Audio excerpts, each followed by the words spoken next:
اما بعد فاعوذ باللہ من الشیطان الرجیم بسم اللہ الرحمن الرحیم۔ درود پاک پڑھنے کے بے شمار فضائل و برکات ہیں۔ مکی مدنی سرکار صلی اللہ تعالی علیہ وسلم کا فرمان خوشبودار ہے۔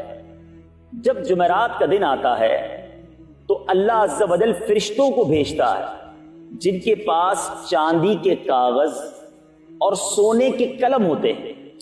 وہ جمعرات اور شب جمعہ یعنی جمعرات کی رات اور جمعے کا دن، یہ جو دن ہے جمعرات کا دن اور شب جمعہ جو اب رات گزر رہی ہے، تو اس رات کو پڑھنے والے، اس دن اور اس رات کو درود پاک جو پڑھتے ہیں ان پر کثرت سے درود پاک پڑھنے والوں کے نام لکھتے ہیں۔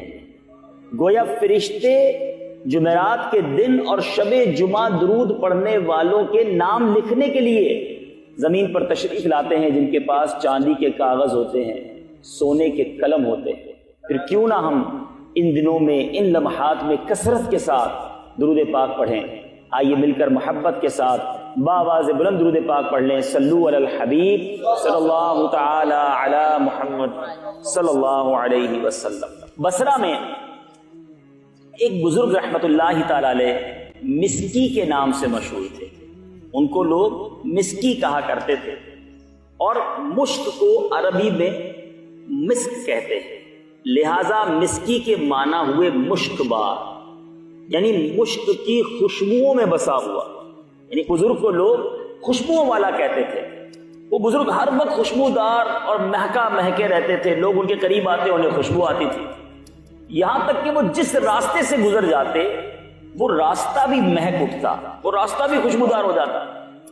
اور جب داخل مسجد ہوتے تو ان کی خوشبو سے لوگوں کو معلوم ہو جاتا کہ حضرت مسکی رحمت اللہ تعالی علیہ تشریف لائے ہوئے ہیں۔ اچھا، کسی نے عرض کی کہ حضور آپ کون سی خوشبو لگاتے ہیں اور اس خوشبو پر کتنا خرچ کرتے ہیں؟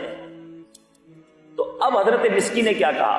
کہتے ہیں میں نے آج تک کبھی خوشبو نہ خریدی ہے نہ لگائی ہے۔ میرا واقعہ بڑا عجیب و غریب ہے۔ میں بغداد معلیٰ کے ایک خوشحال گھرانے میں پیدا ہوا۔ جس طرح امیر لوگ، امراء اپنی اولاد کو تعلیم دلواتے ہیں، میری بھی اسی طرح تعلیم ہوئی۔ میں بہت خوبصورت بھی تھا اور با حیا بھی تھا۔ میرے والد صاحب سے کسی نے کہا اسے بازار میں بٹھاؤ تاکہ لوگوں سے گھل مل جائے اور اس کی حیا کچھ کم ہو۔ چنانچہ مجھے کپڑا بیچنے والے تاجر کی دکان پر بٹھا دیا گیا۔ ایک روز ایک بڑھیا نے کچھ قیمتی کپڑے نکلوائے، پھر بزاز یعنی کپڑے والے بزنس مین سے کہا کہ میرے ساتھ کسی کو بھیج دو کہ جو پسند ہوگا انہیں لینے کے بعد قیمت اور کپڑا ہم واپس کر دیں گے۔ گھر لے جاتے ہیں مختلف کپڑے اور جو چوز کرنا ہوگا چوز کر لیں گے۔ اب وہ کپڑے کے جو تاجر تھا اس نے، حضرت مسکی کہتے ہیں میں نوجوان تھا، مجھے بھیج دیا اس بڑھیا کے ساتھ۔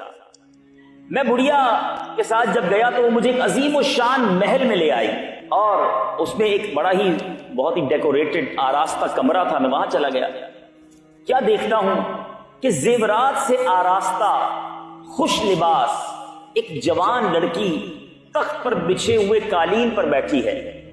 تخت و فرش سب کے سب زرعی ہیں، ڈیکوریٹڈ ہیں، اس قدر نفیس تھا کہ میں نے پہلے ایسا کمرہ کبھی نہیں دیکھا تھا۔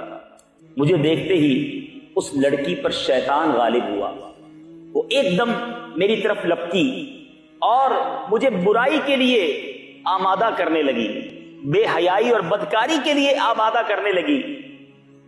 میں نے گھبرا کر اس لڑکی سے کہا اللہ سے ڈر،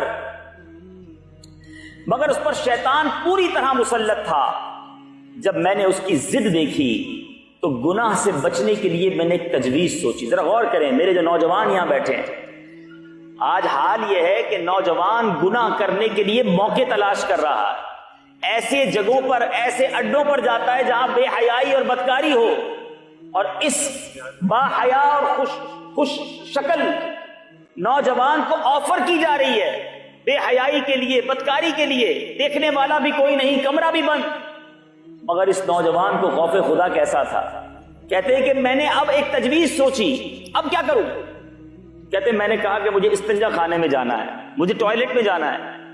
اس نے، اس جو شہزادی تھی اس نے آواز لگائی، بہت ساری کنیزیں آ گئیں، کہا کہ اپنے آقا کو بیت الخلا تک لے جاؤ، میں اس ٹوائلٹ میں جب جاتا ہوں تو وہاں جا کر مجھے کوئی بھاگنے کی راہ نظر نہیں آئی کہ میں کیسے نکلوں گا۔ اب میں اس عورت کے ساتھ بدکاری نہیں کرنا چاہتا تھا، اپنے رب سے ڈر بھی لگ رہا تھا، حیا آ رہی تھی، عذاب جہنم کا خوف تھا، اب کرتا کیا؟ کہتے مجھے ایک ہی راستہ نظر آیا، وہ یہ کہ میں نے استنجا خانے کی نجاست جو ہے وہ اپنے منہ پر مل لی، اپنے کپڑوں پر مل لی، اور جب خوب آنکھیں نکال کر میں باہر آیا، ان لوگوں پنیزوں کو ڈرانے لگا، تو وہ سارے گھر والے مجھے پاگل سمجھنے لگے کہ یہ کون ہے جو اپنے جسم پر، اپنے منہ پر استنجا خانے کی غلاظت لگا رہا ہے۔ اب جناب انہوں نے اسے باندھ کر مار مار کر محل کے باہر پھینک دیا۔ وہ نوجوان کہتا ہے کہ جب یقین ہو گیا کہ سب چلے گئے، میں نے اپنے کپڑے اور بدن کو دھویا، پاک کر لیا، اپنے گھر چلا گیا۔ یہ بات میں نے کسی کو نہ بتائی، لیکن رات جب میں خواب میں سویا تو کیا دیکھا کہ کسی کہنے والے نے کہہ رہا ہے، کوئی آواز آئی مجھے کہ تم کو حضرت سیدنا یوسف علیہ نبینا علیہ الصلوۃ والسلام سے کیا ہی خوب مناسبت ہے، اور کہتا ہے کیا تم مجھے جانتے ہو؟ میں نے کہا نہیں۔ تو انہوں نے کہا کہ میں جبرائیل ہوں، حضرت جبرائیل علیہ الصلوۃ والسلام تشریف لائے۔ اس کے بعد انہوں نے میرے منہ اور جسم پر اپنا ہاتھ پھیر دیا، اسی وقت سے میرے جسم سے مشک کی بہترین خوشبو آنے لگی۔ یہ حضرت سیدنا جبرائیل علیہ الصلوۃ والسلام کے مبارک ہاتھ کی خوشبو کا اثر ہے۔ میٹھے میٹھے اسلامی بھائیوں ذرا غور کیجیے، ایک وہ لوگ تھے کہ جنہیں گناہ کرنے کا موقع ملا، بدکاری اور بے حیائی کا موقع ملا، دروازہ بھی بند تھا، کوئی دیکھنے والا نہ تھا، مگر ان کے دل میں یہ خیال راسخ تھا کہ اللہ دیکھ رہا ہے، میرا رب مجھے دیکھ رہا ہے۔ اور آج ہم ہیں کہ آج ہمیں یہ معلوم ہے کہ رب دیکھ رہا ہے، مگر ہم گناہ سے باز نہیں آتے، ہم بے حیائی سے باز نہیں آتے۔ یاد رکھیں میٹھے اسلامی بھائیوں، حیا یہ ایمان کا شعبہ ہے، حیا یہ مسلمان کا زیور ہے، مگر آج جس قدر بے حیائی عام ہوتی جا رہی ہے، آج لوگ بے حیائی کو کچھ سمجھتے ہی نہیں ہیں۔ مرد و عورت کے گفتگو کرنا، دوستی کرنا، ایک دوسرے سے ملاقات کرنا، فلمیں، ڈرامے، گانے، باجے، اس طرح کے معاملات، شادی کے فنکشنز، آج یہ مخلوط تفریح گاہیں، یہ ہماری حیا کا جنازہ نکال رہی ہے۔ سیدنا عثمان غنی رضی اللہ عنہ کتنے با حیا تھے۔ آپ نے جمعے کے خطبے میں ایک لقب سنا ہوگا، کامل الحیاء والایمان، یعنی وہ شخصیت جو حیا اور ایمان میں کامل تھے۔ کیسے کامل تھے کہ ایک بار سرکار دو عالم صلی اللہ تعالی علیہ وسلم اپنے گھر میں تشریف فرما تھے، ایک چادر آپ نے اوڑھی ہوئی تھی، اور ریلیکسنگ موڈ جو ہوتا ہے انسان کا، پیر وغیرہ لمبے کر کے، پیارے آقا علیہ الصلوۃ والسلام اس ایک ریلیکسنگ حالت میں تشریف فرما تھے۔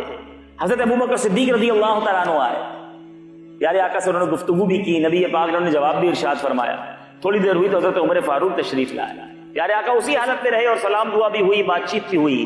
پھر حضرت عثمان غنی رضی اللہ تعالیٰ عنہ آئے، نبی پاک بیٹھ گئے، اپنی چادر کو تبدیل کیا ہیں۔ حضرت عائشہ صدیقہ رضی اللہ تعالیٰ عنہ عرض کرتی، حضور حضرت ابوبکر صدیق آیا آپ ویسے ہی رہے، حضرت عمر فاروق آیا آپ اسی حالت میں رہے، حضرت عثمان غنی آئے آپ نے اپنے لباس کو مزید بہتر کیا، اس کی کیا وجہ ہے؟ ارشاد فرمایا کہ میں اس سے حیا کیوں نہ کروں جس سے فرشتے حیا کرتے ہیں۔ اللہ عز و جل کے فرشتے بھی حیا کرتے ہیں۔ آپ فرماتے ہیں کہ عثمان بہت حیادار شخص ہے، اگر میں اسے اسی حال میں اجازت دے دیتا تو یہ اندیشہ تھا کہ اس کی ضرورت پوری نہ ہوتی، یعنی وہ بغیر بات چیت کیے واپس چلے جاتے۔ پیچھے پیچھے اسلامی بھائیوں، یہ ہیں ہمارے اسلاف، یہ ہیں ان کی حیا۔ حضرت عبداللہ بن عامر بن ربیعہ رضی اللہ عنہ فرماتے ہیں کہ ہم محاصرے کے دن، جب حضرت عثمان غنی کا شہادت سے پہلے محاصرہ ہوا، کہتے ہیں حضرت عثمان غنی رضی اللہ عنہ کے پاس تھے، آپ نے فرمایا اللہ عز و جل کی قسم، میں نے نہ تو زمانہ جاہلیت میں کبھی بدکاری کی اور نہ ہی اسلام قبول کرنے کے بعد، بلکہ اسلام قبول کرنے کے بعد میری حیا میں مزید اضافہ ہوا۔ اسلام لانے سے پہلے بھی آپ با حیا ہیں، اسلام لانے کے بعد حیا میں اضافہ ہو رہا ہے۔ مگر آج ہمارا حال کیا ہے؟ یہ ہماری آنکھوں کی بے حیائیاں، یہ ہماری زبان کی بے حیائیاں، ہماری کانوں کی بے حیائیاں ہمیں برباد نہ کر دیں۔ اللہ رب العزت اگر ناراض ہو گیا، اگر اس بے حیائی کے سبب ہم عذاب میں مبتلا کر دیے گئے، ہم کہاں جائیں گے؟ آپ دیکھیں نا، دن بدن لوگ کہتے ہیں جناب ماڈرن زمانہ ہو رہا ہے، زمانہ ترقی کر رہا ہے، اب 21ویں صدی کی باتیں کرو، یہ پرانی باتیں نہ کرو۔ لیکن سچ بتائیے جیسے جیسے جدت آتی جا رہی ہے یہ بے حیائی بڑھتی